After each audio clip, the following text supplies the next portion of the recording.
The room was filled with smoke and tension, though no one had lit a cigarette. It was the kind of atmosphere that settled over a briefing room, like a heavy blanket stale air, fluorescent lights buzzing, and the faint metallic scent of fear. Private First Class Mara Voss stood at attention, her hands clenched at her sides, her heart beating a tempo she couldn't control. The Marines around her were laughing, not loudly, not even openly. But the laughter was there, hidden in the way they rolled their eyes, the way they whispered, the way they treated her like she was a mistake. Mara had trained for years to be in this room. She had pushed her body until it broke and then pushed it further. She had sacrificed friendships, sleep, and certainty. She had earned her place. And yet here she was, surrounded by men who assumed she didn't belong. They mocked her uniform, her stance, the way she spoke. They mocked the fact that she was the only woman in the briefing. They mocked her name, like it was a joke they were all in on. Then they saw her call sign. It's Black Viper. It was written on her patch, stitched into her uniform like a warning. A few Marines snorted.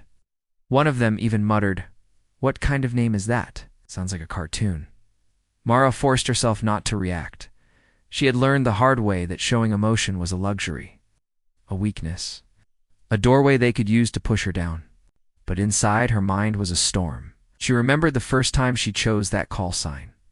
The night she had been alone in a desert camp, staring at the stars, thinking about the future. I had wanted a name that didn't sound like a girl.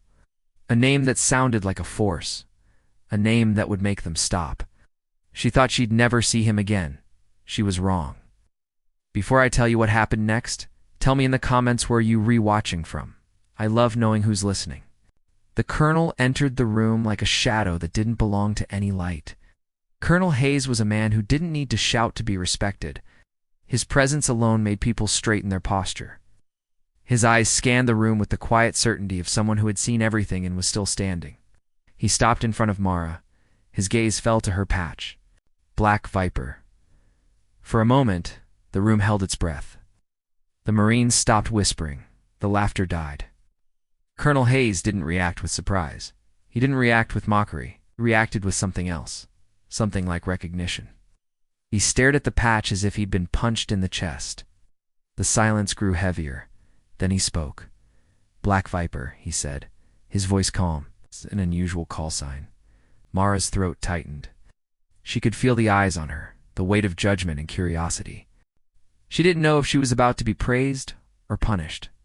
The Colonel continued. Do you know what that means? Mara swallowed. She nodded, though her mouth was dry.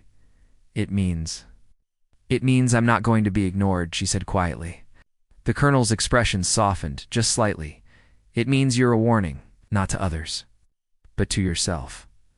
The room remained quiet, but the air shifted. The Marines' faces changed from amusement to confusion. Some looked annoyed. Others looked unsettled. Mara didn't know what the Colonel meant, but she would soon find out. The briefing began. The mission was clear. An extraction in hostile territory, deep in enemy-held land. The team would move at night. They would be hunted. The stakes were high. Mara listened closely, absorbing every detail. Her training had taught her to focus, to stay calm, to be precise. But the whispers didn't stop. Why is she here? She's not even, maybe she's just a joke. Mara kept her face still. But inside she felt the anger rise. The kind of anger that doesn't scream. The kind that burns quietly. She wondered if she was meant to prove herself again, like she had to earn her place every single day.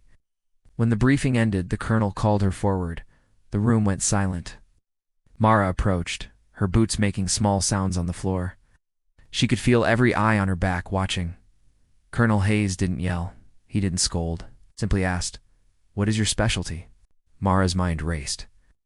She had always been good at sniper support, but she had trained in close combat too. She had trained to adapt. She had trained to survive, she answered. Recon and sniper support, sir. The Colonel nodded. Then he looked at the Marines, and his voice grew firmer. You will treat Private Voss as you would any Marine, he said. No mockery, no assumptions, no disrespect. Not because she's a woman, because she's one of you. The Marines shifted uncomfortably. Some looked angry. Others looked like they didn't know what to say. Mara felt a strange emotion rise in her chest. Relief, but also something like fear. Because she knew the real test wasn't the colonel's words. The real test would come in the field. The night of the mission arrived like a whisper. The air was thick and cold. The wind moved through the trees like a ghost. The team moved in silence, every footstep measured, every breath controlled. Mara felt her pulse in her ears, steady and strong. They reached the extraction point. Then the enemy appeared. It happened fast, too fast. Gunfire erupted like thunder. Night lit up with flashes. The team was suddenly trapped in a storm of bullets and chaos. Mara felt the world narrowed to a single point. She saw movement in the shadows. She saw the enemy closing in. She knew what she had to do. Her hands moved automatically. She aimed. She fired. The shots were precise. Each one hit its mark. The enemy faltered. The Marines looked at her, stunned. Their earlier mockery evaporated in the smoke. They realized something they had refused to accept before. She wasn't a joke. She was a force. The team began to move, coordinated like a tide. They pushed forward, pushing through the enemy line. Mara kept firing, covering their retreat, her eyes sharp, her breathing controlled. The mission became a blur of movement and survival. The enemy tried to flank them. Mara adjusted. She didn't stop. Then in the chaos, one of the Marines fell. A teammate. A man who had laughed at her just hours before. Mara didn't hesitate. She ran forward, her body moving through the gunfire like it was a second nature. She pulled him behind cover, dragging him to safety. Her hands were shaking, but she didn't stop. The Marines watched. The mocking was gone. In its place was something else. Respect. They carried the wounded Marine out. And the team finally made it to the extraction point. The helicopter blades chopped the air like a beating drum. The wind roared. The smell of smoke and gunpowder filled everything. Mara climbed aboard last. She looked back at the battlefield, the darkness behind her, and she realized something. The colonel had seen her call sign and stood frozen because he recognized the truth before anyone else did. She wasn't a joke. She was Black Viper. A warning, force, a storm. Back at base, the Marines no longer whispered.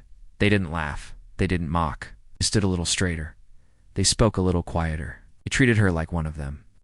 And for the first time in her life, Mara felt something she had been chasing for years. Belonging. Because the world didn't have to believe in her for her to be real. She had always been real. She just needed someone to finally see it. Because strength doesn't ask for permission. It simply shows up. It simply endures. It always finds its way back to the ones who were brave enough to carry it.